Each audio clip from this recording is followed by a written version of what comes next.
Greetings and welcome, everybody, to this week's episode of UC Weekly News. Wow, do we have quite a round robin here this week? I got a lot of people, and I'm going to ask them to introduce themselves. These are all of my moderators and co-panelists. Once again, this year, I'm very honored to be the track chair for the Unified Communication track for the IMCCA at Commercial Integrator Expo, which is a show that's taking place in conjunction with CEDIA and in Denver, September 4th through the 6th. And we got a great lineup of presenters and a great lineup of people. So let me call on you one at a time to introduce yourselves, and we'll go around and we'll talk about what we're going to be talking about. So Amelia, you're on my screen first. Go ahead and tell everybody who you are and what you do. Yeah, hi, my name is Amelia Vrabel. I am with QSIS. I am the Alliances Go-to-Market Manager. So I work with many of our Alliances partners, and I'm really excited to have a show here in Colorado, which is where I live. And so it's somebody local for me, and I'll be presenting on making hybrid work. And I spoke about that a little bit last year, and certainly, this continues to be an evolving topic, so there'll be more to talk about even since last year at this year's session. But thanks for having me. It's like I said, great to have a show here in lovely Colorado. September is a great time to be here anyway. And yeah, it's going to be a great time. I haven't checked to see who's at Red Rocks while we're there. That would be an interesting side journey going on. Michelle, you're next on my screen. Give it a shout. Tell everybody who you are, what you do. Hi, my name is Michelle Lorette. Nice to meet you. I currently am a Director of Education for AVC OIP, where we create custom education content that our National Trade Association fails to develop on their own, because we want to help the integrator. It's all about the integrator. And this is my second year going to CEDIA/Commercial Integrator Expo. Amelia's 100% right. You don't even need snow tires for those of us who don't know what a snow chain is or anything like that. It's a great month to be there. Last year was really good. I think a lot of people get confused. They think they're two separate expos, but it's all one big building.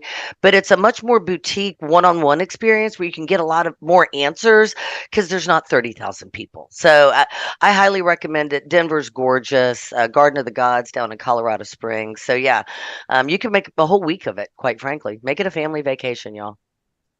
I can't get my wife to come with me. I've tried. She says, no, she's starting a new job, so she's still on her probation. Chris Netto.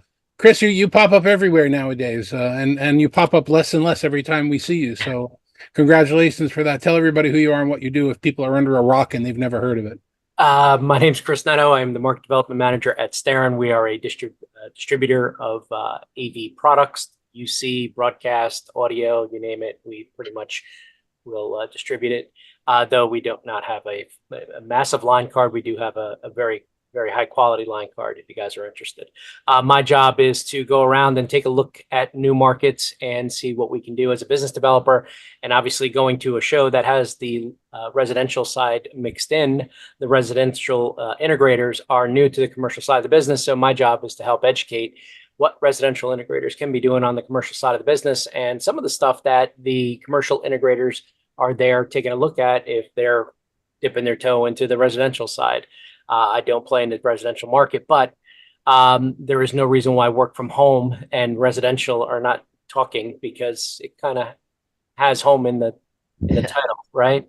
So that's my job, and obviously part of my role is to help with brand awareness of the brands that we carry, and obviously to help spread the word or the good things about UC. So that's what I do.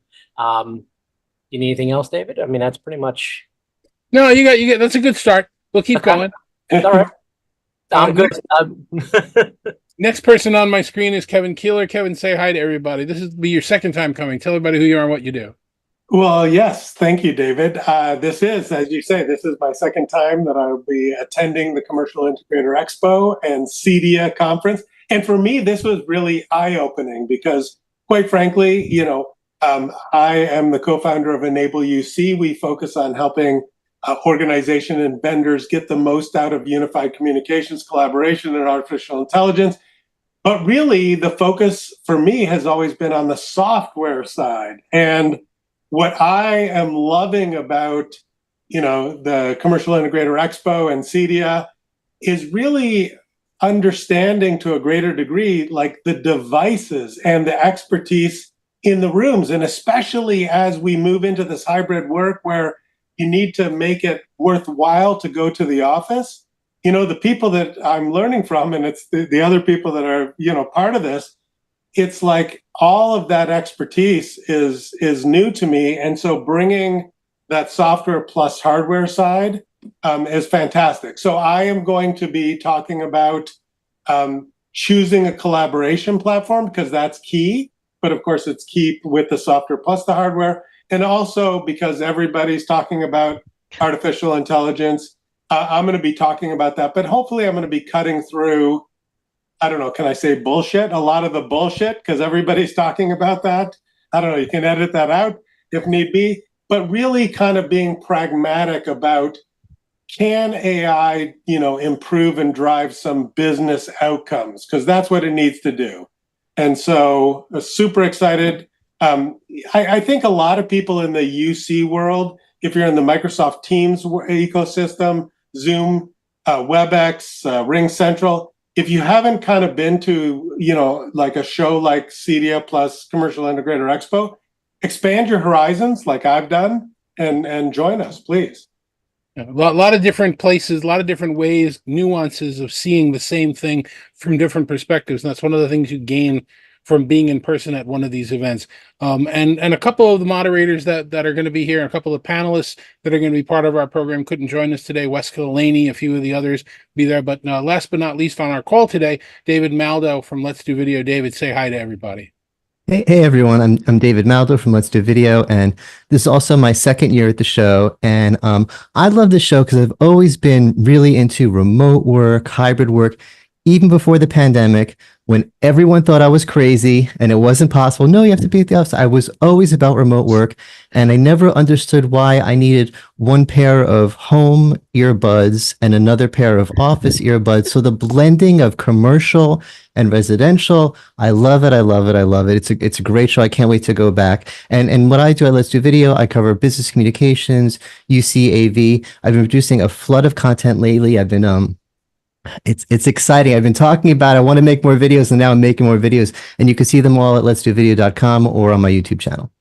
But thanks for having me here, David. So thank you all. And let's just spend a little bit of time. First of all, here underneath, hopefully if I edit this correctly, you can see underneath my screen, there's where you go to register for the show, and registration is open and it's active, and we're going to be there, and it's certainly going to be worthwhile for your time to come and listen to us and see all the things that are around there. We may even have some giveaways. I was pulling some things out of my storage drawer. I pulled out a Cisco Yumi and a Cisco Flip, and so I found the Poly Apollo 11 commemorative socks, and I got a lot of stuff I may be giving away. So anyway, that's another reason you might want to come. We'll have some decent prizes there. But let's talk about what some of the content is. So Kevin, let me start with you. You have two very important sessions. Probably the first one that's opening up for the UC track that we're doing anyway is this concept of AI. And it's been an interesting journey watching generative AI talk about. First of all, I've quoted you 1,000 times on various interviews and webcasts around the hiding in plain sight that had been around for a while, which is a great term. So I'm always going to give you credit for it when I say it. But generative AI, I use it constantly as a tool, and it's amazing how much more productive I'm able to be using it as a tool. But there are a lot of people out there that are using it as part of their business process, and it's terrible for that, because every fifth or sixth time when I use it, really wrong stuff comes up, frighteningly wrong stuff. And I just don't think it's ready for prime time yet. So what are the nuances of you explaining AI to this not necessarily familiar with the crowd? Yeah, no, I think, David, you bring up some fantastic points. Obviously, artificial intelligence or any technology, generative AI, all of it has to advance, positively measurable business outcomes, which for the most part means driving revenue or reducing costs. And so how does generative AI, as excited as people are to say, rewrite my email in a pirate voice or make it a poem, it's like, that's neither reducing costs nor generating revenue. So I really believe that 2024 is the year where there's lots of experimentation. I think you need to do the experimentation. I think, David, you brought up, many important kind of points that you have to watch out for. But, from an AI perspective, you don't want to be left behind. But at the same time, I think there's examples, numerous examples of where you apply a particular tool ineffectively, and then it comes back to bite you. So, the session, I'm going to try to talk about the pragmatics, some statistics, okay, you don't, how do you go and implement this effectively? Just based on, experience and organizations and vendors that we've worked with. So I think, it's an important session, and especially, as you tie it into the AI that's been hiding in plain sight, a lot of the room-based video, the wonderful audio advancements, that's, the background blurring, the replacing the background, all of that is driven by AI. So that's incredibly positive. So how do we as a collectively leverage the positive and avoid some of the negative outcomes that you mentioned? That's what my session is going to focus on. Okay. And I've kind of sprung on you, Kevin, and you, David, and you didn't know about this until today, I guess, or maybe Friday when I sent the email, that I'm going to ask the two of you to co-moderate a session that we've not done there before, which is the idea of smart. Smart homes, smart offices. You have a lot of people that are going to be at the show looking at, well, how do I use AI in the home, and how do I make these things be automatic, and how do I ask my assistant, whether it's the Google or the Alexa or whatever the inversion of that will be at the time. How do I make my smart home? But then how do I make my smart collaboration and my smart office? Is that using those voice first tools in the office? Is that more of the AI hiding in plain sight? What technologies have been, how do we blend this idea of smart home and smart office? So you got a couple of months to work on this, guys. I mean, I think it's definitely going to be something that'll be worth your while to look into. And I don't know, I'm going to let you define what we mean by smart there, because smart might be as simple as taking a bar that's flat and turning it sideways and letting it sit between two monitors, which is something that one of the D10 is doing in the industry right now. So I'm gonna let you guys kind of play with that one, but I think it'll be a nice thing for you to sink your teeth into. Oh, wow. Well, I mean, just okay, at first impression, and this might change over the next few months. I might decide this isn't what we're going to talk about at all, but there's so many ways to automate, and there's so many tools for automation that we use in a home, a desktop worker situation that could be integrated with the home. I always talk about my favorite little device here. I'm going to see if I can show it without tangling everything up. Elgato, not a sponsor, Elgato Stream Deck. This is a tool that became popular with streamers because of the automation. When I press a button, with one button, it closes Zoom, closes Teams, closes my work apps so I don't have pop-ups, opens up OBS, opens up Chrome to my YouTube channel to make sure I'm, and moves everything to the right windows and gets everything ready. And then the next button is Start Stream. And that kind of automation is smart. And I can set it up with a voice command. I have a bot that I use with my streaming that I could say, I say all sorts of, start recording or whatever, and it'll start recording. All of those things I associate with smart things at the office, that kind of automation, but streamers have been using them at home at their streamer battle stations forever. So integrating that with the rest of the home office, with the lighting, with the air conditioning, of course that makes sense. Why do I have one set of controls for switching my scenes in my stream and another set of controls for it's getting a little too hot in here? So that's just first impression. I'm excited. Why reason I'm excited is because there's a lot of, I just had one right in front of me. There's a lot of cool, fun technology we're going to be able to talk about. Yeah, and hopefully what we try and do with the CEDIA and Commercial Integrator Expo being co-located is to try and get people from opposite sides to kind of look at it. When I was in college, a century ago, I was majoring in TV and film and theater, and none of those very well-equipped departments ever talked to each other. They were all on different floors in different buildings. Nobody ever dragged the cameras over to the theater. Nobody ever dragged the lights over to the TV studio. So I was very pleased to be able to kind of do that. So anyway, that'll be a wonderful thing for you two guys to work on. Michelle, let me call on you just for a second, because you got a couple things. You did a really interesting fireside chat last year, which kind of in that same vein, we were talking about blurring the lines between unified communication and digital signage and a lot of the other things that are happening. And you're going to be involved in that chat. And I've also got you, and I think everybody else on the panel here, other than maybe David, involved in the conversation around who are today's hybrid workers? What's going on with is it Gen Z, Gen X? Do we want to be in the office? Do we want to be at home? I mean, those are some two really interesting conversations that you're going to be involved with. Yeah, and I like well, first of all, really smart group. So I love having any conversation. And Lainey Materis is an OG, and she brings such a really comprehensive background that I always learn something every time I have a talk with her. So I'm really looking forward to that. And that's a good question. Interestingly enough, for those that don't know, David Maldo, he used to be an attorney, y'all, and then he grew his hair out, dyed it purple, and decided to be an AV analyst. Poof, just like that. So, but knowing how law firms operate, like they want to see everyone working. It's about billable hours, right? You've got to be here in the office. But yet he still was like, no, everybody doesn't need to be in the office. I mean, yes, we see how an ecosystem of a law firm works, and we unfortunately have the people at the hospital all showing up because we need them there, right? They can't phone that in. But the other ways, and definitely with the AI tie-in, for me, it's really exciting that something like beamforming microphone arrays, right, which came on the scene. How long has it been now? 7, 8 years, maybe 9. I'm dating myself. We've got video bars that have built-in beamforming mic arrays, and they've got AI that's doing the auto tracking and stuff that used to cost 30 grand. Now, hey, it's 2 grand and just slap it in your office. It is really interesting how it all ties together. In terms of, it's real varied. The younger generation, they are literally not as interested in water cooler and all the good parts about being at work, right? Having the ad hoc conversations, getting the inspiration. I would say 50% of the people probably need to be in the office 50% of the time. If anything, just for maybe a weekly check-in. But for example, I know Amelia worked for a company where their office was in Denver. She's in Sea Springs. It's an hour away.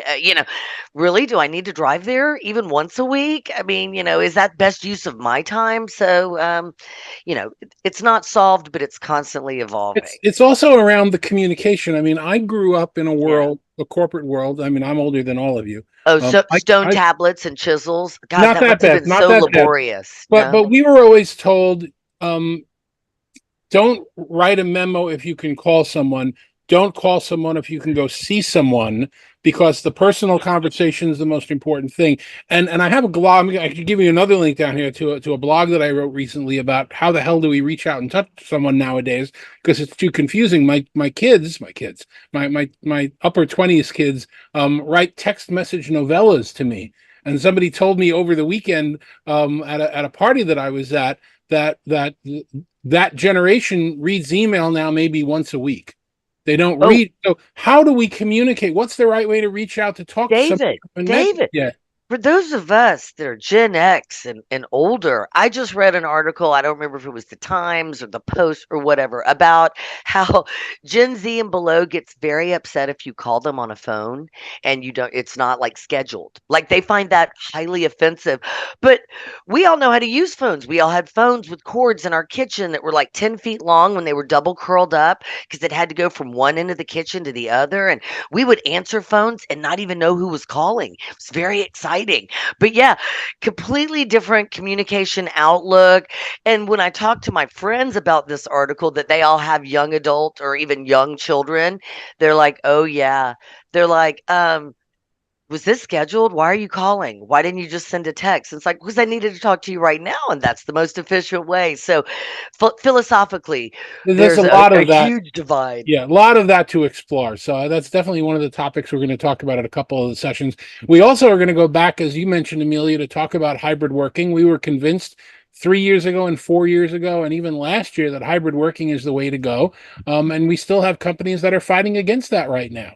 We still have, I mean, look at what happened at Dell. Dell said, unless you're going to be in the office most of the week, we're not going to put you up for promotion. You're going to be stagnant. And most people said, I don't care. That's my better life that way. So it's an interesting topic, which you're going to refresh and go over with everybody, right? Yeah. And I think like like many of the topics that we have, it's nuanced, right? Like there isn't this is how it needs to be done, this is how it needs to be done. We really need to continue to look at work as something we do, not a place we go. And I think we've all talked about that before. And we have to be more mindful and more aware about why are we going there. I don't mind driving to Denver. Obviously, I'm going to be driving to Denver to go to this convention, right? Is my trip to downtown Denver always the most fun? Absolutely not, because there can be a lot of traffic, and it's not an hour, even though it's like 60 miles, Michelle. It's definitely not an hour. Sorry. Unless I go at 5 o'clock in the morning. But this kind of shows like when there is value in getting a group of people together to do something, where it makes most sense for us all to be in person, we need to build the right environment around that, and we need to have the right space to go to. And hybrid work isn't just about let's get butts in seats, to sit in front of a computer and be on the same calls that we were going to be on at home. And it's about defining meeting equity, not just for the people in the room, but for the people not in the room. And how do we really get people, I don't think it's realistic to expect that everybody is going to have an equal experience, right? Because it's not an equal experience. Some people are in the room and some people are not. But it comes down to how can we make sure that everybody feels like they are engaged and they have a seat at the table, and they are contributing to the meeting, and they're not just sitting there because somebody asked them to be on a meeting that they can't participate in. They can't see who's there. They can't see who's speaking. They can't get any good information, and they can't add any value. That's not productive for anybody. It doesn't matter how many AI tools you have, right? So that's the kind of thing where, this becomes nuanced, just like Kevin and you mentioned with AI, that becomes nuanced as well. But there's a lot of interesting things to talk about. I've been a hybrid worker for 10 years. I mean, largely remote, but right, sometimes I have had and I appreciate having an office or a place to go. And sometimes it's just been going to see customers that are face-to-face and close by. But you have to learn how to make it work and make it work effectively for what you do and how you do it. And that's going to just be different for everyone. It's not a one size fits all. And you touched a little bit on this idea of what we now call meeting equity, which is actually a session that David Maldo is going to cover on Thursday, which is this idea that what is meeting equity and how do we do it? And honestly, we've got like 5 or 6 companies out there that are claiming that meeting equity is a camera in the middle of the table, which, okay, you've got a camera in the middle of the table and that's interesting and it's nice and it does some cool things. But you know what? If I'm in a meeting and I'm sitting at the table and somebody's looking at the front of the room, I'm not seeing their face. I'm seeing so that meeting equity's got to be more than a camera in the middle of the table. It may be cameras everywhere. It may be cameras from people's devices. I mean, David, have you put any thoughts around how you're going to get into that subject? Well, that's kind of the fun thing, is that we don't know the answer. I didn't really set up, so this might be a little weird, but okay, you're a little too small, but people will get the idea. This is the issue. The issue is what's a better experience? Hi, I'm David Maldo, and I'd like to present my topic today, and I'm hoping you're actually going to find me compelling enough to spend money with me. Or, hi, I'm David Maldo. I'm the boss. I'm the big CEO. Oh, that actually worked pretty good. I'm gonna pin you, Michelle. You're the right size. There we go. Here we go.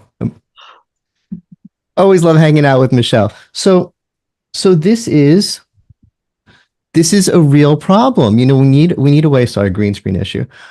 We need a way to solve this so that the people who actually did drive to the office because they were threatened that they weren't going to get raises and promotions. Fine, I'll drive to the office. Oh, great. Now I have an inferior experience and no one's listening to me in the meeting. This is a real problem. This isn't like, look, we're looking to sell new cameras. This is a problem that has to be solved. And one of the things that's exciting about it is we don't know the answer. Craig Durr talks about, is it inside or out or outside in? The center of table. Okay, so the camera's facing every way. We got a camera on everyone's face. That solves a problem. But, you heard the tone David Danto used when he talked about center of table. We've been down that road before. We were a little frightened by that because we tried center of table and it didn't work. The people didn't like it, but there's a lot of smart companies making them now. So I'm giving it a chance. But then there's outside in. Cameras all along the walls, starting to sound expensive and complicated software to do it. But The software has AI now. It can do it easy. It's David, you did an interview or you broadcast an interview this with Neat, and they have a solution that does it within their cameras AI. And if you have dumb cameras, then Zoom does it within their AI, and Microsoft has a solution, and Crestron has. So they're figuring this out. But as far as what is the right answer, dun dun dun. I don't know. I'm going to find a way to talk about it between now and then. But it's exciting and it's new and it's fun. So it'll be a great session. And I'm thinking that, and again, I could be wrong. It's your session. The cameras are good. The cameras are better than they were. Outside out, outside in, inside out. Those are all real. But is that really is sticking a camera on somebody's face how you achieve meeting equity? I think it's got to be more than that. I think it's got to be some way of balancing the sound and of sharing and of, I don't know. I just think it's more than just cameras. So can we talk about chat? Because I do think the chat aspect is important. And having worked with a company that has 21:9 aspect ratio, 105 and now 92-inch displays, commercial displays, that's so the people in the room don't feel left out from everybody remote, having a keg party in the chat and laughing and cutting up and sharing good information. And them going, what's so funny? What we're sitting in this room. What are we missing out on? Right. I have a problem with building general purpose enterprise rooms that face the wall, because they were very expensive in 2006, 2007, 2008. And when 2 or 3 people wanted to go into the room and have a conversation with each other, they couldn't do it because they were all facing the wall. So then they turned their chairs like they were sitting and playing, slaps on the knees. And the room is not built for general purpose. So now we're going back to terms that I thought we were done with. We're going back to flat screens on the walls and curved tables and spatial audio. And we tried that. We spent millions and millions and millions of dollars doing that. And then the same company spent millions and millions and millions of dollars ripping it out because it didn't work. So I'm very this is where I came in on the movie. I don't know that I need to stick around for the second showing of it, but we'll see. Maybe the chat's going to make a big difference to everybody. Hey, if at first you don't succeed, try again, David. Okay. As long as keep buying our stuff. Keep buying. As long as we're making money, we don't care. Less filling. Great. Less filling.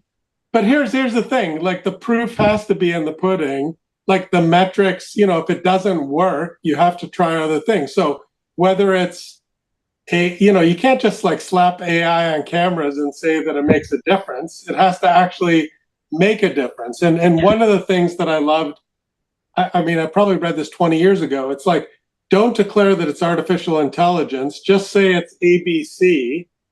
And then if it actually drives intelligence or drives outcomes, then declare it a success. And I think today we've seen, whether it's, and that's like meeting equity. Like, everybody, it's like a motherhood statement, like, eat your vegetables, be healthy. It's like, of course, but meeting equity is great, but nobody knows if it actually means investing for the remote participants or for the in-room participants. Because, Michelle, as you brought up, sometimes it's the in-room participants that are at a disadvantage.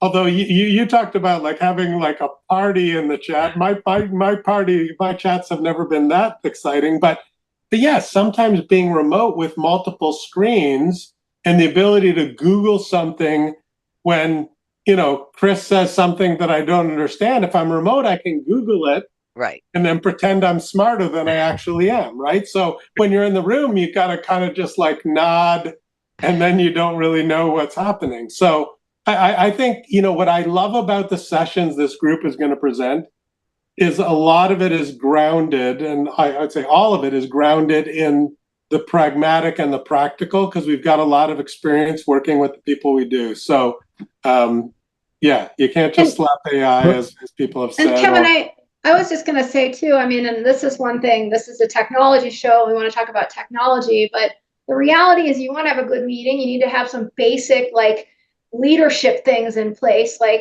having an agenda and keeping the meeting on task and things like that, the technology will never solve for everything, but they all can work they can all work together, right? Excellent To point. give that better outcome. And I think, Yeah, yes, yeah. measuring the I think outcome the- is key. Yeah, no, that's a great point, Amelia. I think because people can't figure out how to sell agendas or agenda creating, they're going to probably sell the We have an AI opportunity multi-camera here. rooms, right? Well, So speaking of agendas, our agenda, we have to go to Chris, who's been patient and sitting there. Chris is a bonus for anybody who hasn't heard him speak. He pretty much just press the button and then walk away, and he goes for 5 or 6 hours.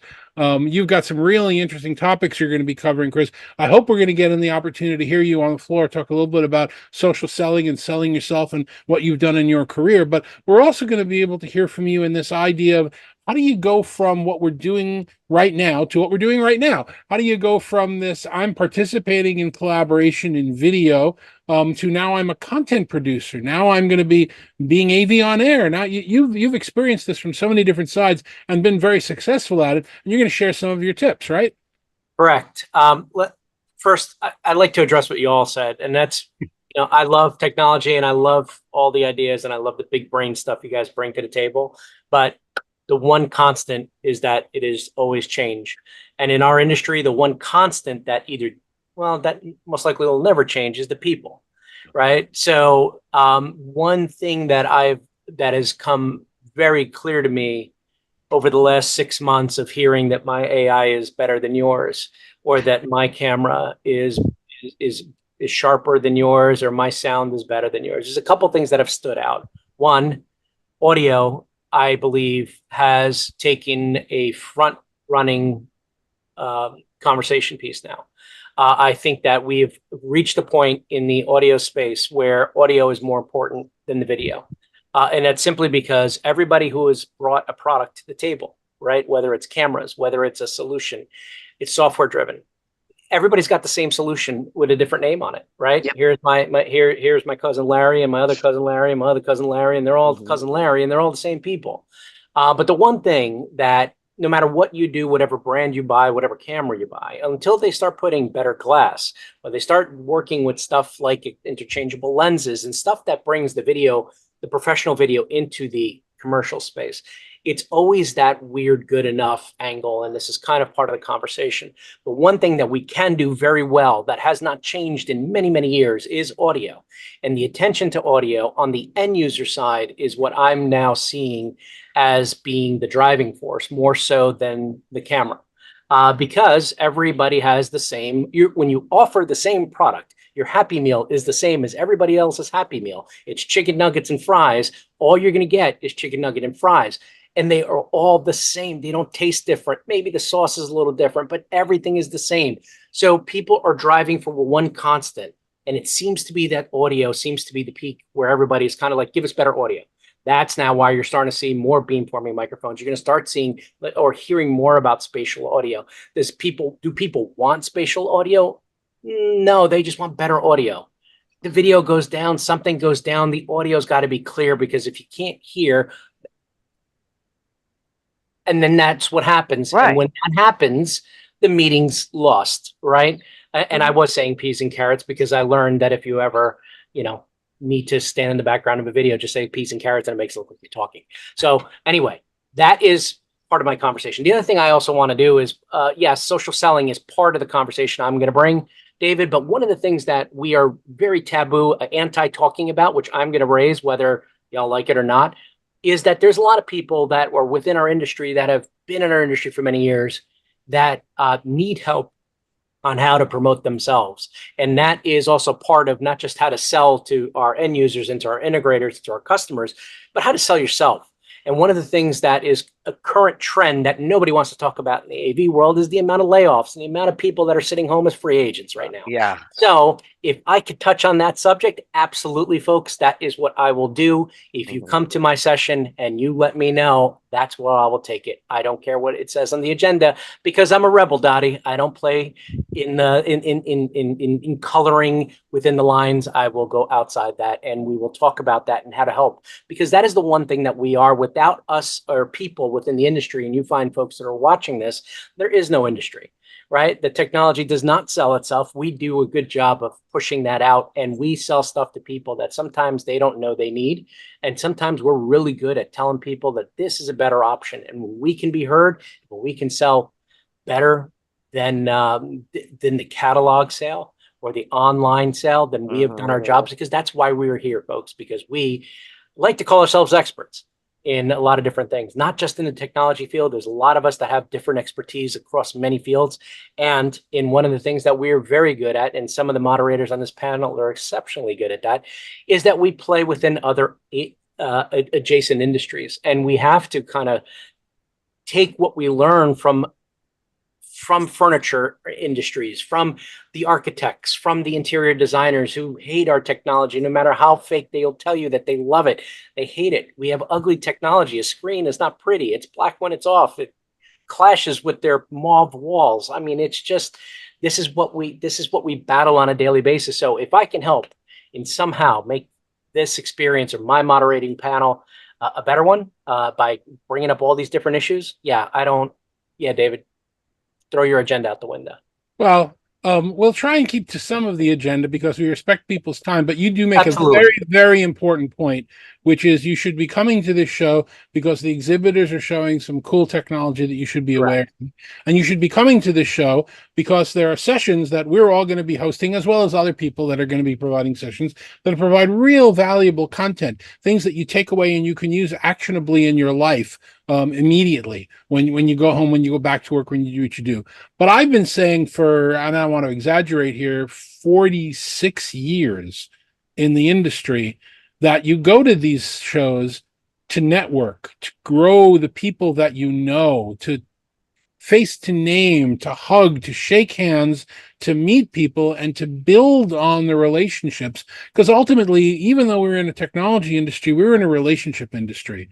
And you don't want to miss the opportunities. You have certainly the people in the Denver area, but definitely in adjacent areas and across the country. I'm flying there. Kevin, you're flying from Toronto. David, you're flying from Florida. I'm coming from New Jersey. Houston.